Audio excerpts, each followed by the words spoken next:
কোচবিহারের ল্যান্সডাউন হলে রবিবার দুপুর 2টা থেকে বিভিন্ন সামাজিক সংগঠনের উদ্যোগে ড্রাগ মুক্ত সমাজ গড়ার বার্তা। কোচবিহারের ল্যান্সডাউন হলে সামাজিক সংগঠনগুলির একটি বিশেষ সভার আয়োজন করা হয়। জেলার প্রান্ত থেকে একাধিক সামাজিক সংগঠনের প্রতিনিধি, কর্ণধার ও বিশিষ্ট ব্যক্তিরা এই সভায় অংশগ্রহণ করেন। অনুষ্ঠানে প্রধান অতিথি হিসেবে উপস্থিত ছিলেন বিধানসভার অধ্যক্ষ রথীন্দ্রনাথ বসু। এছাড়াও বিভিন্ন দপ্তরের আধিকারিক ও সমাজসেবীরাও উপস্থিত ছিলেন। সভায় সমাজের বিভিন্ন গুরুত্বপূর্ণ সমস্যা নিয়ে বিস্তারিত আলোচনা হয়। বিশেষ করে যুব সমাজকে মাদকের করাল গ্রাস থেকে কিভাবে দূরে রাখা যায় এবং একটি ড্রাগ মুক্ত সমাজ গড়ে তোলার লক্ষ্যে সামাজিক সংগঠনগুলির ভূমিকা কি হওয়া উচিত সেই বিষয়টি গুরুত্বের সঙ্গে তুলে ধরা হয়। পাশাপাশি সমাজে ক্রমবর্ধমান বিভিন্ন সামাজিক অবক্ষয়, অপরাধ ও অসামাজিক কার্যকলাপ রুখতে সাধারণ মানুষের সচেতনতা বাড়ানোর উপর জোর দেওয়া হয়। বক্তারা জানান, শুধুমাত্র প্রশাসনের উদ্যোগ নয়, সমাজের প্রতিটি মানুষ এবং সামাজিক সংগঠনকে একযোগে কাজ করতে হবে। শিক্ষা, সচেতনতা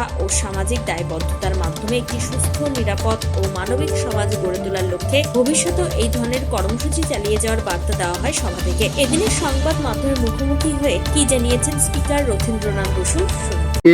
তারপর তাদেরকে পজিশন দিয়ে যে কি পজিশনে চলছে না চলছে। আমরা অল অ্যালং ডেভেলপমেন্ট চাই, সারা পশ্চিমবঙ্গে চাই। কুচবিহার আমার প্রিয় শহর, কুচবিহারের ডেভেলপমেন্ট আমি চাই এবং ডেভেলপমেন্টটা আমার স্বপ্নর যে ডেভেলপমেন্ট সেইখানে একটা বলা হয়নি এখনো। কুচবিহারে আইআইটি হোক, এটা আমরা চাই।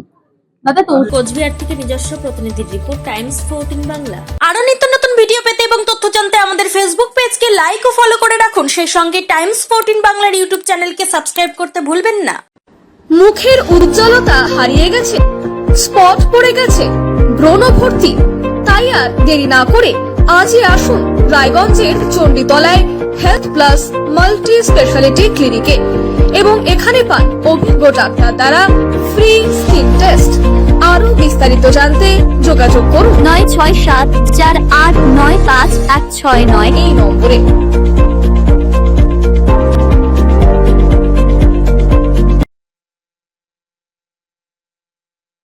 আজ তোমার বিয়ে সজলো নতুন সাজে,